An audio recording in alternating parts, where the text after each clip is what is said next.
Today, we discuss Miro.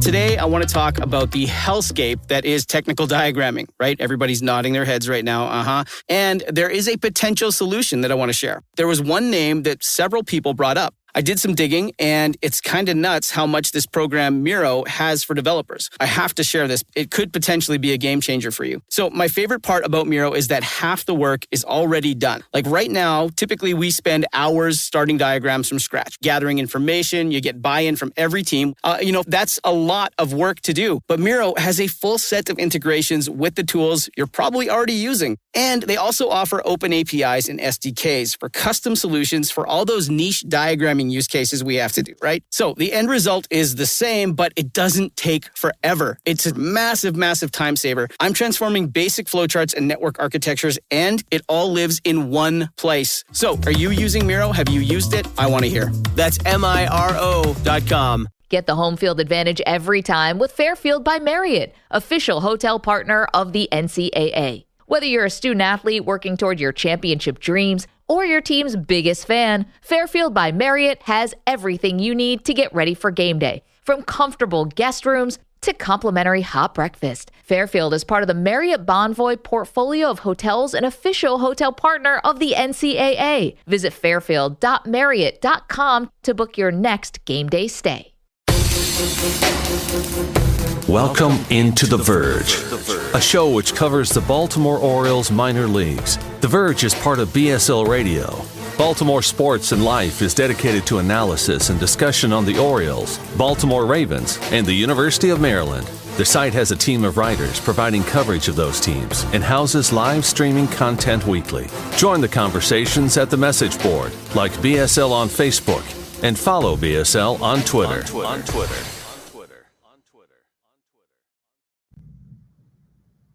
Want to make a podcast? Spotify's got a platform that lets you make one super easily, then distribute it everywhere and even earn money, all in one place for free. It's called Spotify for Podcasters, and here's how it works. Spotify for Podcasters lets you record and edit podcasts right from your phone or computer, so no matter what your setup is like, you can start creating today. Then you can distribute your podcast to Spotify and everywhere else podcasts are heard. Video podcasts are also available on Spotify. With Spotify for Podcasters, you can earn money in a variety of ways, including ads and podcast subscriptions. And best of all, it's totally free with no catch. Ever since we discovered Spotify for Podcasters, we feel like having options like video podcasts and Q&A lets us be more creative on another level. I highly recommend you give it a try. Download the Spotify for Podcasters app or go to www.spotify.com/podcasters to get started. Welcome to this On the Verge Instant Reaction episode. This is Zach Spedden, joined by Bob Phelan. And it's not every Wednesday night that we record, but it's also not every Wednesday night that the Orioles make a trade, and they have dipped into the trade market, acquiring reliever Shintaro Fujinami from the Oakland A's in exchange for left-handed pitcher Easton Lucas. Fujinami really has had sort of 3 seasons in one, beginning this year as a starter in the A's rotation, where he was hit around, briefly sent to the minor leagues, came back out of the bullpen, and at first struggled, but has been one of the more dominant relievers in baseball over the last month or so. Lucas, meanwhile, had been continuing a steady breakout that he's experienced since the middle of last season and was pitching well at AAA Norfolk at the time of the trade. So, Bob, just to get your thoughts, how do you see this deal? I think it's a slam dunk win for the Orioles. And I think for the A's, it makes a little bit of sense too. But just from the Orioles' perspective, I absolutely love it. I love that Elias jumped the market to just try to get him in here a little bit earlier, because middle relief is clearly where the Orioles probably struggle the most. And I think Fuji immediately helps you in that regard. But yeah, overall, I really like the move, and we can talk about why in a little bit. But yeah, especially since he moved to the bullpen, very good piece. Yeah, I think it's clear, or it has been becoming clear, at least in recent weeks, that the Orioles really need help getting the ball to Yanier Cano and Felix Bautista. As long as those two are healthy, they've got the 8th and 9th innings locked down. But as we saw on Monday night, that can be a struggle where the Orioles can be up in the game early, but if they have to go to their bullpen a little earlier than planned, they sometimes get themselves into trouble. So Fujinami should help in that regard. And what I like about this move is you're not really bringing him in to be that 8th or 9th inning guy. He flashes 8th or 9th inning guy stuff, but he doesn't have to step into that role for the Orioles. You're really looking at someone who can get the ball from your starter to that dominant back end. And he fits right into that. And he's a good complement to someone like Danny Colomb, who's been one of the handful of relievers, or perhaps sometimes the only reliever that's been able to do that job consistently for the Orioles this season. Yeah, it's like you said, you got obviously Bautista is your closer, Cano, the setup man, Danny Colomb, especially today, did an amazing job being that like seventh inning guy, I guess. And then, yeah, I guess Fujinami would just kind of bump Bauman and Baker down a notch or two in the totem pole, which would certainly help. It wouldn't hurt to go out and get another guy too, but I do like that they got someone now to address that. You can see how he works out in the 2 weeks that are left leading up to the trade deadline and see if, between people getting healthy or getting out of their little pitching slumps that they're in right now, or if Cionel Perez could get back to form. You still have 2 weeks to work on it, but you at least have someone in there to take a little bit of pressure off the guys that are struggling. Yeah, and I should go back and correct myself on something. Fujinami was actually not sent down to the minor leagues earlier this year. He was instead demoted from the rotation, which had been his original role, right into the A's bullpen. And what is interesting is that this kind of fits the bill of an Orioles acquisition. Hard fastball, can run up into the upper 90s, sometimes touch 100 to go with an excellent splitter. Yeah, I think it's really interesting that obviously the Orioles turned Felix Bautista into what he is today, or helped turn him into what he is today. Obviously, a lot of that is his own skills and talent and hard work, but he throws a fastball from 99 to 102. So does Fujinari. He has a splitter that is one of the best in baseball. So does Fujinari. So I think, if they can just hone in or focus on those two pitches and, the occasional cutter or slider here and there from Fujinami, then I think there's a potential to get him to be maybe not as dominant as Felix Bautista, even though he has been pretty dominant of late. But if you just get him to go out there, focus on those two pitches, just throw it near the middle of the plate, aim for the middle of the plate, and you'll probably end up closer to the corners. Stuff's so good, you might not be able to hit it. I don't think he's walked a batter in July yet. So, yeah, he hasn't walked a batter in his last 1, 2, 3, 4, 5, 6, 7, 8, 9, 10, 11 appearances. So clearly he's making improvements in that, because he was walking like half the lineup when he was a starter and first went into the bullpen. So clearly there's already been some changes made successfully, and hopefully the Orioles can just continue to keep him on that trend. Yeah, and over those last 11 appearances, 13 strikeouts, just 4 runs allowed, and a 2.77 ERA to go to 2.53 FIP. Hitters not squaring up on him at all, posting to 362 slugging percentage to go to 607 OPS. And it should be noted that in that span, he did struggle against the Blue Jays in one outing he had against them, but he has faced some teams that are at least competitive. There was an outing against Cleveland in there. There was an outing against the Yankees. He had 3 against the Red Sox in that span, as well as a couple against the Twins. So it's not as though he was going out facing bad lineup after bad lineup. And while not every outing in that span has been exactly crisp, he still has had moments where he's getting the job done against good lineups, and lineups that the Orioles are going to need to beat down the stretch. Yeah, absolutely. I mean, and it also cannot be stated enough that it cannot be fun to play in Oakland right now for a team that was so bad.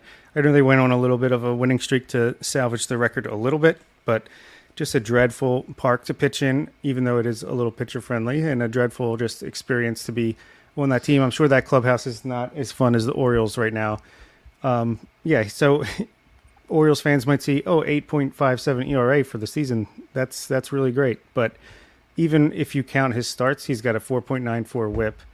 And since he was switched to a relief role, he has a 6.03 ERA, but a 3.91 FIP.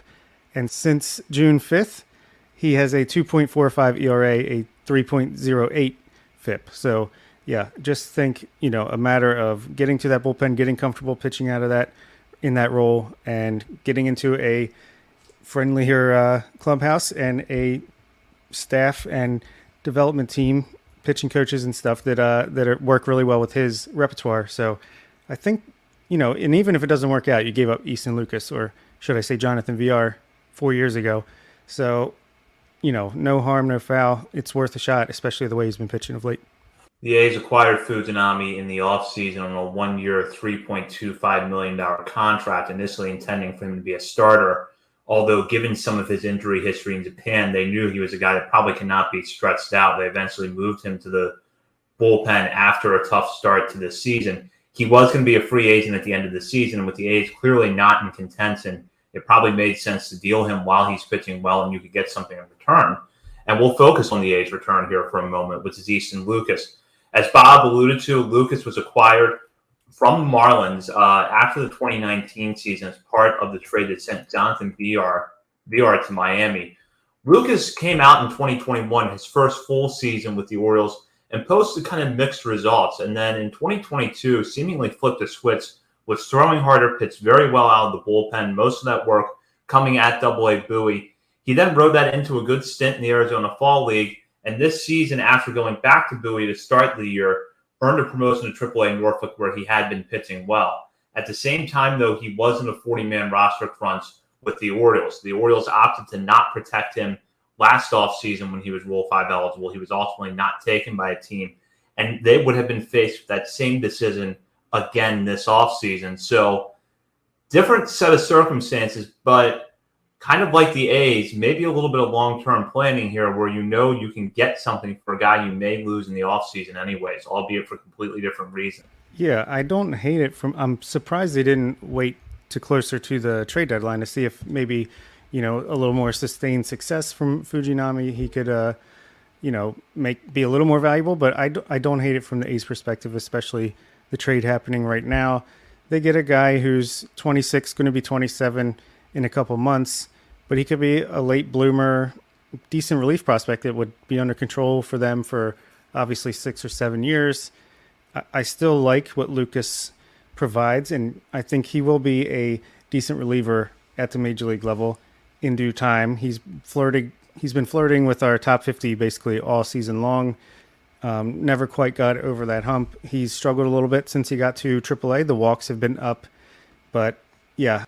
So you were kind of talked about that where he has been right around our top 50 for a while. And I think at various points, all three of us may have had him in our individual top 50s, but he hasn't been able to earn enough votes to actually get into the top 50. Now, the Orioles still have a lot of bullpen depth at Norfolk, but one of the things that I think is interesting about this move and what it reflects is that they're not content to ride guys out for a little while. We just saw this with Eduardo Bizardo. Bizardo was a guy who had a very strong case to come to the major leagues. He'd been pitching well in Norfolk. Comes up, and in 3 outings, I think the Orioles knew that he wasn't quite ready or not quite ready for anything other than low leverage situations. So they optioned him back down to AAA. 2 years ago, and possibly even last year, he would have been given a much longer lease. So I think that you could look at Easton Lucas and say, well, couldn't the Orioles have maybe brought him up in August or September? I don't know that that would have happened or would have worked the way that the Orioles would have wanted to, because they're not really giving guys that come up from AAA that extended time to see if they can work things out, because there's a sense of urgency this year. And this isn't the first move that reflects that, but I would say that this fits into that trend. Absolutely. I mean, between Edward Bizardo, Reed Garrett, he got a quick look and it was like, okay, he's not going to, I guess the contending bright lights, he's not clicking right away, then we've got to move on to someone else. Nick Vespi can't even stay on this team the past 2 years, and he's a lefty like Lucas who's performed much better at AAA and performed at the major leagues, and he still is up and down just because he has options. And I think a big part of that is a lot of the guys in the Orioles bullpen, like Cionel Perez, Austin Voth before he was on the injured list. A lot of guys right now, they don't have the options. So it's a little bit less maneuverability than typically. And yeah, like you said, if this was the rebuilding, tanking Orioles, then Lucas probably would get a month or two straight out of the bullpen at the end of the season here to see what they had and if they want to put him on the 40-man roster. But when you're first place in the American League East, you don't have those luxuries. And, he was going to be a tough decision, probably leaning towards not being protected in the 40-man. So instead of just losing him for nothing in the offseason, hey, trade him now, get a potential middle to late inning reliever for the playoff push and see what happens. We'll wrap up with this. It's July 19th. The Orioles just made their first significant acquisition leading up to the deadline. Deadline's not until August 2nd this year. Is it the last?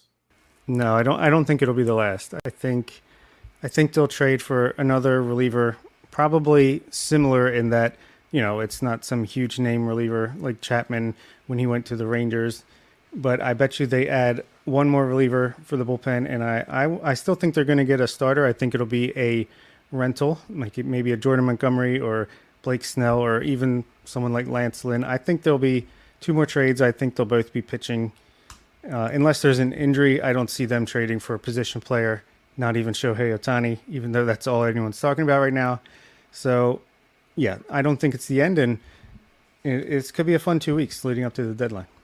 Yeah, I definitely don't see it being the end either. And I think the targets you mentioned, or at least the areas of the roster where they could improve, are where they're going to look. We should note, too, that in the corresponding move, the Orioles designated Josh Lester for assignment. Lester did get some major league time a few months ago, but has mostly been in AAA Norfolk, where he has excelled this year as one of the Tide's more consistent power hitters. Of course, because he was just DFA'd, we don't really know exactly what's going to happen yet, whether another team's going to claim him, if he'll stay in the organization but no longer be on the 40-man.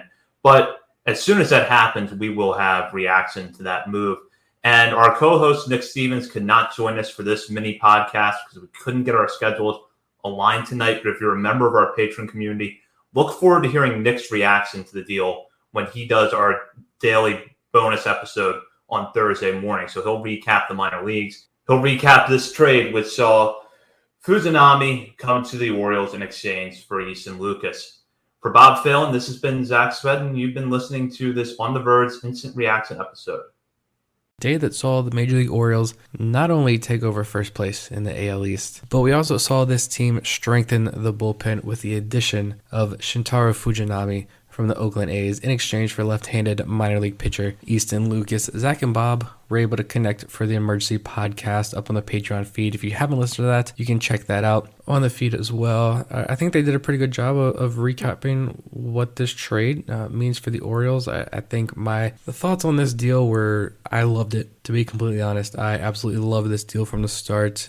You look at some of the numbers, and the graphics and tweets have all been passed around and shared plenty of times, so I won't rehash them. You guys all know these numbers yourselves. You've seen them. The numbers of the last month or so are unbelievable. The stuff plus numbers look really good. His location plus numbers back up to 100 after being pretty subpar at the beginning of the year. He's clearly figuring something out. You've seen guys like Mike Petriolo and a lot of other people sharing the graphics of the pitch changes that Fujinami has done over the last couple of weeks as well. Clearly something has changed there, and it's working, and it'll be good to get him in this Orioles organization to see what else the Orioles can get out of him. But even if he is just a rental for the rest of this year, it's someone that's going to strengthen this bullpen. Maybe he's your seventh inning guy for Cano and then Batista. Regardless of what order the Orioles plan to use these guys in, he's a fantastic addition to this bullpen. There is risk, of course. The command could fall apart. He could lose his control. But at the same time, the reward is extremely high with this pickup here. 100 miles an hour, 100 plus miles an hour.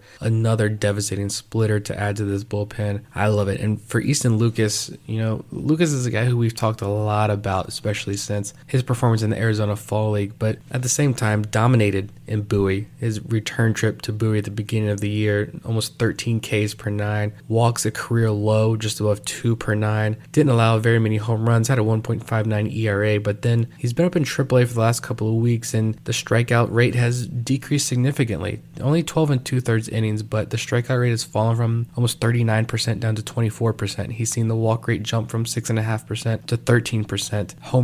The home run rate has doubled in this time. In the FIP, you look at the FIP going from 2.67 down in Bowie to 7.29 in Norfolk, and there are a number of factors there. The new baseball, the automated ball strike system for half of the games versus the umpire calling weekend games and being able to challenge things. But dealing with the automated ball strike system, new baseball is a AAA level. A lot of factors going into that as well, but he's almost 27 years old. I think he'll be 27 by the end of the year. So you kind of look at this and say, was Easton Lucas going to get a shot at the major leagues this year? I don't think so. Darwinzon Hernandez is there in Norfolk, and I think if you're going to give another guy an opportunity, we saw Edward Bizardo get his shot. If you're going to give another guy an opportunity, I think Darwinzon Hernandez is probably next. Kyle Dowdy is a guy who I've wondered how much the Orioles like him. I know the face value numbers aren't super appealing, but he's got a good curveball.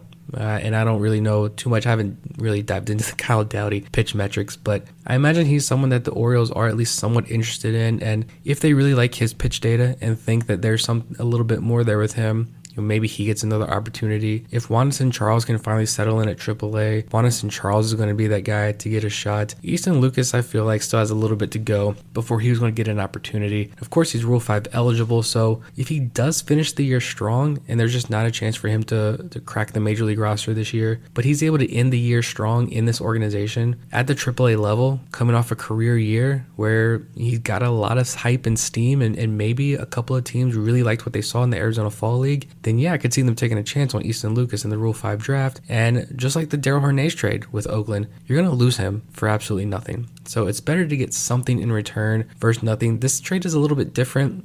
It's the same in that Rule 5 eligible guy who could get plucked, so you want to get something from them. Obviously, Hernandez is a very good prospect, a top 30, easily top 30, top 20, top 15 in Oakland's organization prospect, a guy who you can view as a legitimate contributor to your Major League roster in the near future. He was just blocked in this organization by so many middle infield prospects. Not a lot of pitching blocking Easton Lucas per se, but you look at the age, still needs some time to settle in at the AAA level, but on the chance that he does, you're not going to add him to the 40-man roster. At any point this season, you're probably not going to add him to the 40-man roster this offseason with so many other guys who need to be added. So I think this was a situation where you get what you can while you can. And at 27 years old, he's a lefty who can throw it up to 97, 98 miles an hour, sure. But if he's not going to be able to cut it at the major league level, or he's not even going to be able to cut it in AAA, maybe even. He hasn't proven that yet. So to get a major league reliever who has been extremely successful over the last month, I'm going to make this trade 1,000 out of 1,000 times. If it works out, it's another Mike Elias masterclass. If it doesn't work out, I really don't think how you can sit here and say that was a bad trade per se. So I think this is a really win-win situation here for the Orioles. And they jumped the gun out here on the trade market, being able to get a guy for maybe a little bit lower value than what they probably would have had to pay, a couple of weeks from now. And I think now you can look at the fan base and say, we're going for this. Right, we're maybe not pushing all of our chips in, but we're raising the stakes here. So really good to see, and I think this certainly means that this team is not done making moves. So yes, my initial reaction is I absolutely love this deal. That'll do it for this week's episode of On the Verge. Be sure to check out our Patreon page where you can help show your support for the show and get bonus content, including monthly top 50 updates to our prospect list and daily game recaps during the season, and much, much more. Everyone deserves to enjoy a McRib at least once in their lifetime. Because when you're this saucy and tangy and tasty, a life without one creates a serious case of FOMO. The McRib is back. Don't miss the classic you've been craving. Get a McRib, Filet-O-Fish, or Big Mac, and get another for $1. Or mix and match. Prices and participation may vary. Valid for item of equal or lesser value. Cannot be combined with any other offer. Ba-da-ba-ba-ba. At Grainger, we're for the ones who specialize in saving the day. And for the ones who've mastered the art of keeping business moving. We offer industrial-grade supplies for every industry, with same-day pickup and next-day delivery on most orders. All backed by real people ready to help. So you can get the right answers and products right when you need them. Call, clickgrainger.com, or just stop by. Grainger, for the ones who get it done. Today, we discuss Miro. Listen, when it comes to running client workshops, the dream, of course, is to get those creative juices flowing, right? But typically what ends up happening is thousands of hours get wasted because of poorly facilitated meetings. So I have Maya with me today. She's a consultant who runs Fortune 100 workshops, from leadership training to team building, and she has the insider tip on what makes things work. Maya? Thank you, Jason. I've been doing this a long time. My number one tip is to bring everyone into that visual collaboration platform. So personally, I use Miro, and it's completely changed how I interact with the room. You have to give people a way to feel like they're in the room even when they're not. That's something you can do easily in Miro. Otherwise, they've seen the same slides and format 1,000 times. Falling asleep, eyes glazing over, yawns, all that. Exactly. When people follow me on the Miro board, everyone is literally going on a journey with me. We're adding thoughts, we're reacting, and we're voting for the best ideas. It's great. Connective magic. I like it. That's MIRO.com.